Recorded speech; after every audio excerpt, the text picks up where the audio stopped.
যদি ভোট হয়, ভোট কেন্দ্রে ভোটাররা আসে এবং ভোট দিতে পারেন, তাহলে নির্ঘাত বিএনপি জয়যুক্ত হবে ১০০ ভাগ। এবং জামাত এত খারাপ ফলাফল করবে যেটা আমরা কল্পনাও করতে পারছি না যদি ভোট হয়।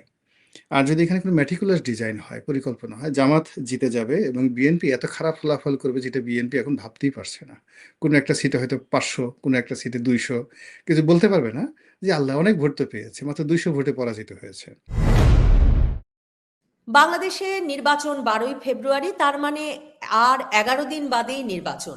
নির্বাচন নিয়ে সকল শঙ্কা, উদ্বেগ কেটে গেছে? অনিশ্চয়তার মেঘ কি কেটে গেছে? নির্বাচন অনুষ্ঠিত হতে যাচ্ছে, একটা শান্তিপূর্ণ নির্বাচনের মাধ্যমে সত্যি ক্ষমতা হস্তান্তর করে ইউনূস সরকারের অবসান ঘটবে। এই বিশ্বাস কি ফিরে এসেছে, বা এই বিশ্বাস কি সকলেই একইভাবে পাচ্ছেন? এসব নিয়ে আলোচনায় আমার সঙ্গে সংযুক্ত হয়েছেন রাজনৈতিক বিশ্লেষক গোলাম মাওলা রনি। গোলাম মাওলা রনি, আপনাকে স্বাগত জানাই। রনি ভাই, নির্বাচন কি হচ্ছে? নির্বাচন নিয়ে শঙ্কা, উদ্বেগ, অনিশ্চয়তা আর কিছুই নেই আপনার, বা আছে কিনা এখনো? প্রথমত যে আমি প্রথম দিন থেকে, একের ফার্স্ট ডে থেকে কতগুলো কথা বলে আসছি। ১ নম্বরে বলছি, যেদিন ডক্টর মোহাম্মদ ইউনূস দায়িত্ব গ্রহণ করলেন, আমার কাছে মনে হয়েছে he is not the right man. তিনি রাজনীতিবিদ নন এবং তিনি ভালো করতে পারবেন না। তো আমি একেবারে ফার্স্ট ডেতে বলছিলাম যে ঠিক আছে, আবেগের বশে তাকে করা হয়েছে, যত তাড়াতাড়ি সম্ভব তিনি চলে গেলে বা ওখানে বিকল্প একটা সরকার আসলে আইন শৃঙ্খলা থেকে শুরু করে নির্বাচনের যে অবস্থাটা ভালো থাকবে। এটা ছিল আমার first submission to the nation. Second যেটা বলেছিলাম যে এখন যে অবস্থাতে চলছে, সেই অবস্থাতে নির্বাচন হলে না হওয়ার সম্ভাবনা খুব বেশি।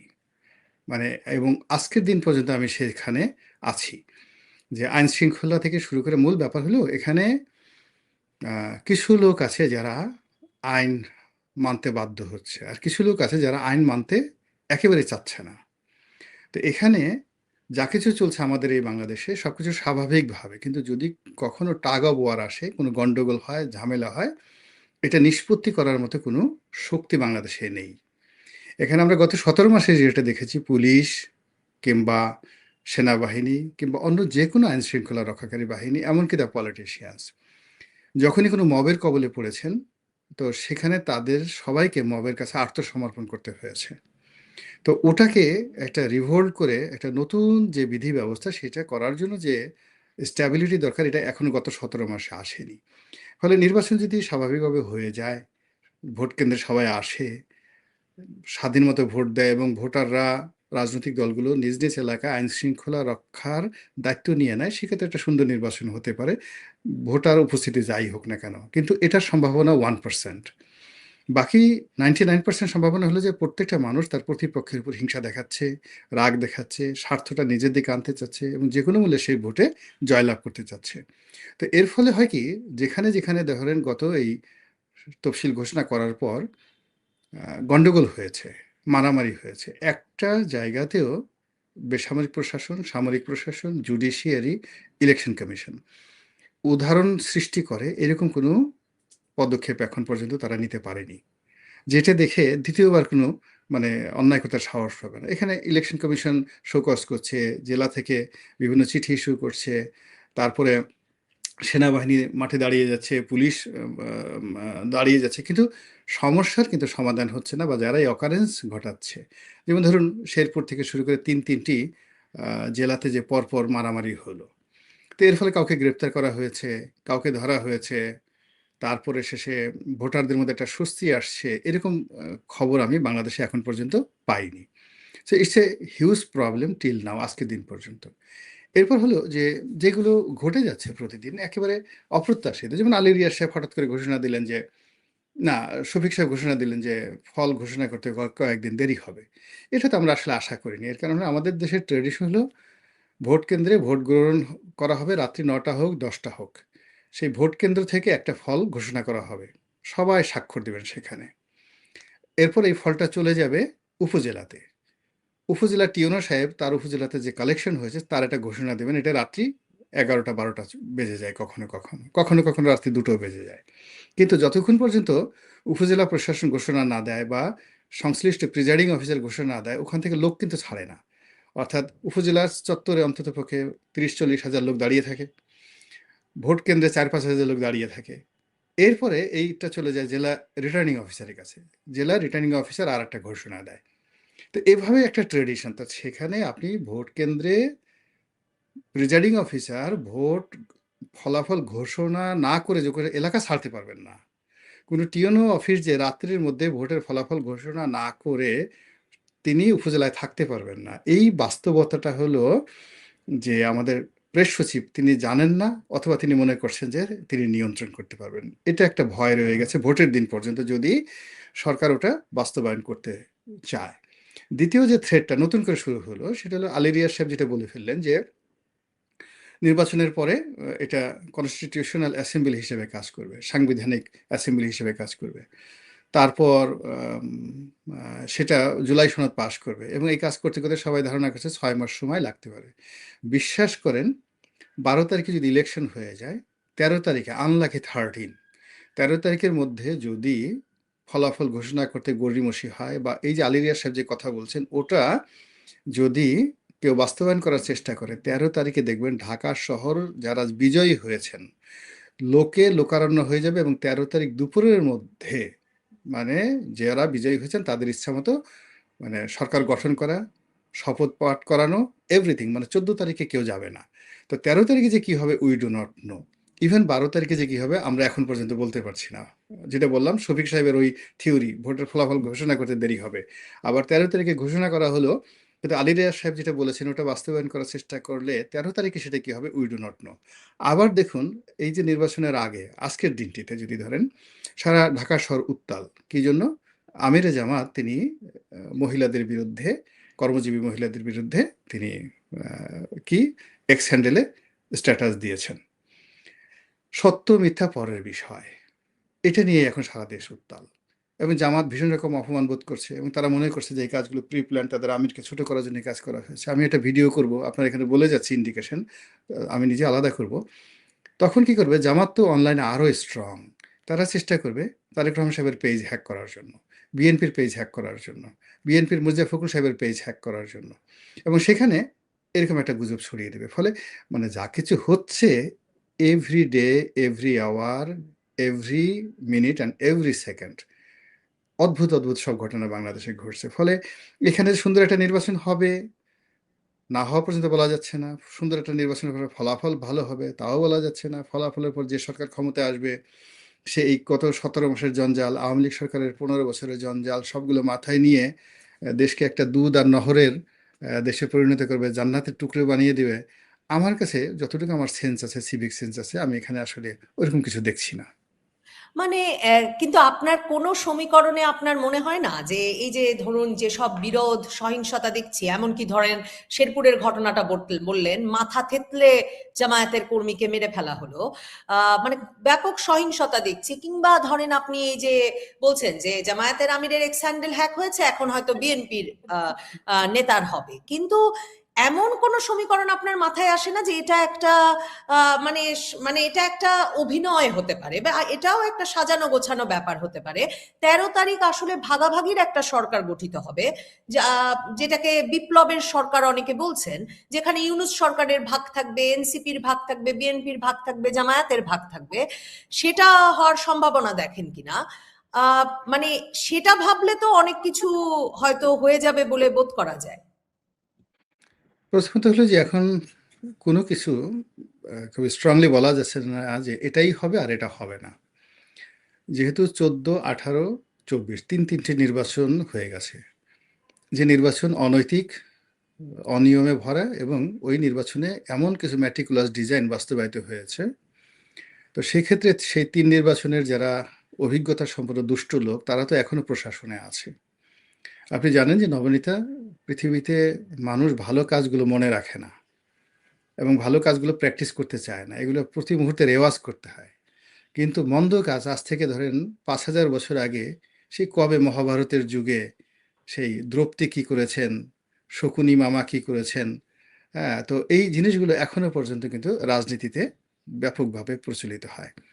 তো ভালো কিছু অতীতে ঘটেছে সেটা অনুসরণ করা হবে এটা কেউ করছে না, বরং অতীতে যে মন্দ কাজগুলো করা হয়েছে, নির্বাচনের ফল ম্যানিপুলেশন করা, ভোট ছাড়াই একটা রেজাল্ট শিট তৈরি করা, আবার রেজাল্ট শিট যেভাবে হলো সেটার সঙ্গে সামঞ্জস্য না করে একটা ঘোষণা দেওয়া, এই আশঙ্কা বাংলাদেশে আছে, প্রচণ্ড বাংলাদেশে আছে। এবং যারা বিভিন্ন এলাকাতে প্রার্থী, বিএনপির প্রার্থী, জামাতের প্রার্থী, যারা ভদ্রলোক, মানে দুষ্টু বুদ্ধি তেমন একটা নেই, সব দলেই তো ভদ্রলোক আছে, তারা বারবার পুলিশের দিকে তাকাচ্ছে, মিলিটারির দিকে তাকাচ্ছে, এবং যেখানে চোখ গোল গোল দেখছে, লাল লাল চোখ দেখছে, তাদের ভয় লাগছে। আমাকে কয়েকজন টেলিফোন করে, সিনিয়র যারা সিটিজেন প্লাস সিনিয়র যাকে পলিটিশিয়ান, যারা এই নির্বাচনে দাঁড়িয়েছেন, তারপর শেষে মন্ত্রী এমপি হলে মন্ত্রীও হবেন, তো তাদের বক্তব্য হলো যে লক্ষণ তো ভালো দেখছি না, কারোর মধ্যে কোনো কোঅপারেটিভ দেখছি না। আগে তো নির্বাচন করেছি, তো প্রত্যেকটা বাহিনী, প্রশাসন, তারা যেভাবে সহযোগিতার মনোভাব নিয়ে এগিয়ে আসতেন, কোঅপারেটিভ ছিলেন, সমস্যা নিয়ে বলে সমস্যাগুলো সমাধান করতেন, আর এখন মানে হা করে দাঁড়িয়ে থাকছে, আর কোনো কথাবার্তা শুনছে না, কোঅপারেশন করছে না, বরং যদি একটু বেশি কথাবার্তা বলছি বিরক্ত হচ্ছে। আর এই মুহূর্তে এত বিরক্ত হচ্ছে যে আমরা তাদের সঙ্গে কোনো কনফ্লিক্ট অ্যান্ড কন্ট্রাডিকশনে যেতে পারছি না। তো এটা কিন্তু এমন একজন লোক বলছে, আমি নাম বলবো না, যেটা বাংলাদেশে খুবই এমিনেন্ট একজন পলিটিশিয়ান বলেছেন আজকে, যে আপনার সাথে শো করার আগে। তো এটা তো ভালো লক্ষণ না। উনার মতো একজন লোক যিনি নির্ঘাত মন্ত্রী হবেন, এখন উপজেলাতে যদি একজন ওসি থাকেন, একজন টিওনো থাকেন, বা একজন সেনাবাহিনীর মেজর র্যাঙ্কের কর্মকর্তা থাকেন, তো এই ধরনের কর্মকর্তারা সাধারণত স্যালুট এই সময় নির্বাচন আগে না দিলেও স্যার সম্বোধন করবেন, সম্মান দেখাবেন, এটা আমরাও পেয়েছি। কিন্তু সেটা না করে চোখ গোল গোল করছেন, সাহায্য সহযোগিতা করছেন না, মানে এটা তো আমার কাছে ঠিক ভালো মনে হচ্ছে না। এবং সেই দিক থেকে আপনি যেটা বললেন যে আলী ভাই, ওইরকম এটা একটা কিসের লক্ষণ? মানে ইউনূস সরকারই থেকে যাবেন? এরা জানেন যে নতুন করে কেউ এমপি হলেও তারা শেষ পর্যন্ত সাংবিধানিক পরিষদের সদস্য হবেন। কাজে এত সারসার করার দরকার নাই। মানে প্রশাসন কেন রাজনীতিবিদদের গুরুত্ব দেবেন না নির্বাচনের আগে? এখানে হয় কি, সব প্রশাসন যে গুরুত্ব দিচ্ছে না, নট লাইক দ্যাট। কিছু প্রশাসন বিএনপি হয়ে গেছে, কিছু প্রশাসন জামাত হয়ে গেছে, আবার কিছু প্রশাসন এখানে ডোনাল্ড ট্রাম্প হয়ে গেছেন, আমেরিকার প্রেসিডেন্ট ডোনাল্ড ট্রাম্প বা নরেন্দ্র মোদী হয়ে গেছে। তার ভাবসাবই আলাদা হয়ে গেছে এই সময়টাতে। কেউ ম্যাজিস্ট্রেট হওয়ার চেষ্টা করছেন, কেউ কর্নেল হওয়ার চেষ্টা করছেন, এরকম একটা ভাবসাব। এখানে যে ব্যাপার হলো কি, সমস্ত সম্ভাবনাগুলোকে এবং আতঙ্কগুলোকে একত্র আলু ভর্তা করে প্রত্যেকটা মানুষই সেই ভর্তাটাকে নিজের দিকে নেওয়ার চেষ্টা করছে। তো এই যে একটা কাড়াকাড়ি, প্রত্যেকটা মানুষ কিন্তু এই বাকি যে 10 দিন আছে, সেই 10 দিন কাড়াকাড়ি করে যাবে। এখন জানেন যে যখন মানুষ খুব বেশি কাড়াকাড়ি করে, আপনি মনে করেন যে নবনীতা এটা আপনার অধিকার, you are entitle to get it, আর প্রতিপক্ষের কোনো অধিকারের দিকে আপনার কোনো তাকানো নেই, ফলে পুরো জিনিসটা আপনার দিকে কবজা করতে চাচ্ছেন। আর প্রতিপক্ষ মনে করছে যে হু ইজ শি, সে কি, আমি সব, সে 80 বছর বয়স হয়েছে তাতে কি হয়েছে, আমার বয়স 30 বছর হয়েছে তাতে কি হয়েছে, আমি সব। এখন প্রত্যেকটা জায়গাতে মানে রাজনীতির যে স্বাভাবিক ভব্যতা, আজ দেখেন নাসিরুদ্দিন পাটোয়ারি যে ভাষায় গালাগাল করছে মির্জা আব্বাসকে, এটা তো রাজনীতির স্বাভাবিক ভাষা নয়। কিংবা তারেক রহমান সাহেবকে যেভাবে সাদিক কায়ুম গালাগালি করছেন, এটা তো আমাদের সে রাজনীতির ভাষা নয়। ইভেন আমরা এরশাদ সাহেবকে এই কথা বলিনি ঢাকা বিশ্ববিদ্যালয় থেকে। তো এখন এই যে কথাগুলো বলা হচ্ছে, বলা হওয়ার কারণ হলো যে আমাদের সবারই গলা বড় হয়ে গেছে, হাত বড় হয়ে গেছে, লোভ লালসা বড় হয়ে গেছে। এখন এই জিনিসগুলো 12 তারিখে এবং 13 তারিখে এই দুটো দিন কিভাবে অ্যাক্ট করে, রিয়্যাক্ট করে, কিভাবে রেজাল্ট তৈরি করে আমরা জানি না। কিন্তু আমার যেটা সিক্স সেন্স বলছে যে এখানে কোনো কিছুই কারো হাতে নিয়ন্ত্রিত নয়। সবাই কি যেন অদৃশ্য একটা পুতুলের মতো সবাই নাচছে।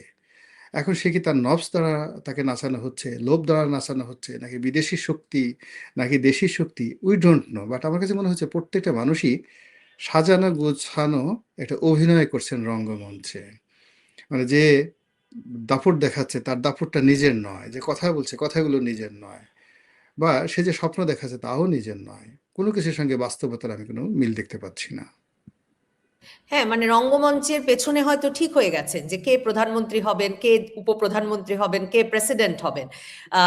এবং সম্প্রতি এক জরিপে বলা হয়েছে 47% মানুষ বলেছেন তারেক রহমান প্রধানমন্ত্রী হবেন। তারেক রহমানই কি প্রধানমন্ত্রী হচ্ছেন?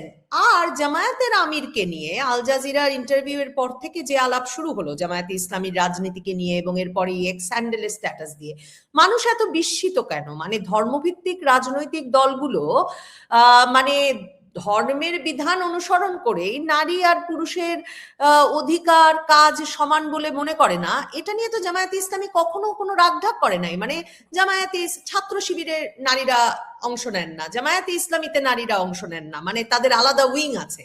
মানে নারী পুরুষ একসাথে কাজ করবেন এটা তো তারা চর্চাও করেন না, বিশ্বাসও করেন না। হঠাৎ বাংলাদেশে এত বিস্ময় কেন? মানে মানুষের আসলে কোনো ধারণা নাই জামায়াতে ইসলামী সম্পর্কে? মানে হলো কি, এখানে বাংলাদেশে একটা আবহাওয়া তৈরি করা হয়েছে। আবহাওয়া তৈরি করে গরুকে ছাগল, ছাগলকে ভেড়া, ভেড়াকে দুম্বা, এগুলো বানানোর একটা চেষ্টা করা হচ্ছে। হঠাৎ করে জামাত মডারেট হয়ে যাচ্ছে, সে বেপর্দা রমণীকে তার দলের মুখপাত্র ঘুরাচ্ছে। এটা জামাত কখনো করেনি। এই 17 মাসে তাদের এই বিবর্তন ঘটেছে। কে তাদের আবার মুখপাত্র?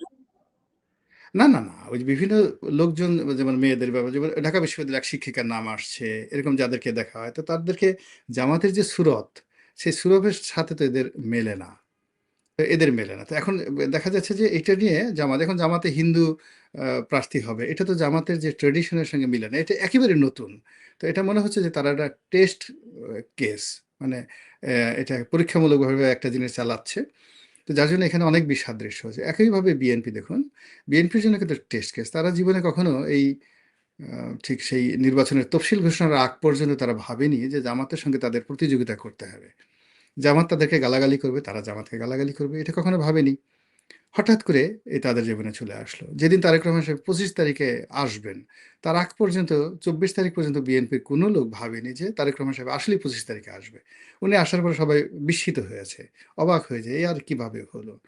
আচ্ছা, গেল, এই গেল 2 নম্বর। 3 নম্বর হলো যে তারেক রহমান সাহেব আসার পর উনি যেভাবে মুভ করছেন, কথাবার্তা বলছেন, সেখানে একবার ইসলামাইজেশনের দিকে যাচ্ছেন, আকবার আবু সাইদের ওখানে দৌড়ে ছুটে যাচ্ছেন, একবার জামাতকে গুপ্ত সংগঠন বলছেন, নিজের দলের মধ্যেও তার যে নতুন পুরনো দুটো গ্রুপ হয়ে গেছে, তারপরে তার লন্ডনি গ্রুপ প্লাস পল্টনি গ্রুপ ভার্সেস গুলশানি গ্রুপ, মানে বেগম জিয়ার যে অফিস কেন্দ্রিক একটা গ্রুপ আছে, তারা পল্টনের একটা গ্রুপ, প্লাস লন্ডন থেকে উনি যে ওনার একটা মিনি ক্যাবিনেট বা কিচেন ক্যাবিনেট নিয়ে এসছেন। এখানে প্রতি মুহূর্তে ত্রিমাত্রিক ফাইট হচ্ছে বিএনপির মধ্যে।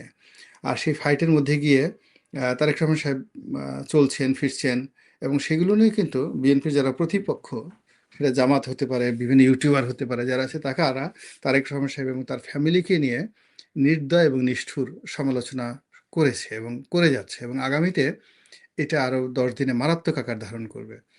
তো সেক্ষেত্রে বিএনপির যারা নেতৃবৃন্দ, তারা যদি ধৈর্য হারিয়ে ফেলেন, তো রাজনীতির ময়দানে কি ফলাফল ঘটবে, ইভেন উই ডোন্ট নো। শেষ প্রশ্ন, কি মনে হয় বিএনপি জিতবে না জামায়াতে ইসলামী জিতবে? কে জয়ী হতে যাচ্ছে 12ই ফেব্রুয়ারির নির্বাচনে? যদি ভোট হয়, ভোট কেন্দ্রে ভোটাররা আসে এবং ভোট দিতে পারেন, তাহলে নির্ঘাত বিএনপি জয়যুক্ত হবে 100 ভাগ। এবং জামাত এত খারাপ ফলাফল করবে যেটা আমরা কল্পনাও করতে পারছি না, যদি ভোট হয়। আর যদি এখানে কোনো ম্যাটিকুলাস ডিজাইন হয়, পরিকল্পনা হয়, জামাত জিতে যাবে এবং বিএনপি এত খারাপ ফলাফল করবে যেটা বিএনপি এখন ভাবতেই পারছে না। কোনো একটা সিটে হয়তো 500, কোনো একটা সিটে 200, কিছু বলতে পারবে না যে আল্লাহ অনেক ভোট তো পেয়েছে, মাত্র 200 ভোটে পরাজিত হয়েছে। তো এই জিনিসগুলো হতে পারে, অতীতে এরকম বহুবার এই ঘটনাগুলো ঘটেছে। তো দুটো যাকে বলে সম্ভাবনা নেই, যারা পলিটিক্যাল বিশ্লেষক বা দেশে যারা লোকজন আছে তারা চিন্তা ভাবনা করছে আর কি। তার মানে ভোট নাও হতে পারে?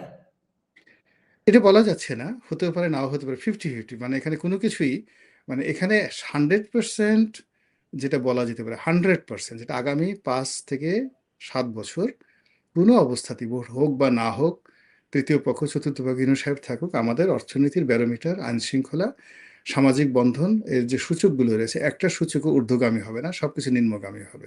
এটা লিখে রাখেন, যেভাবে আসুক না কেন।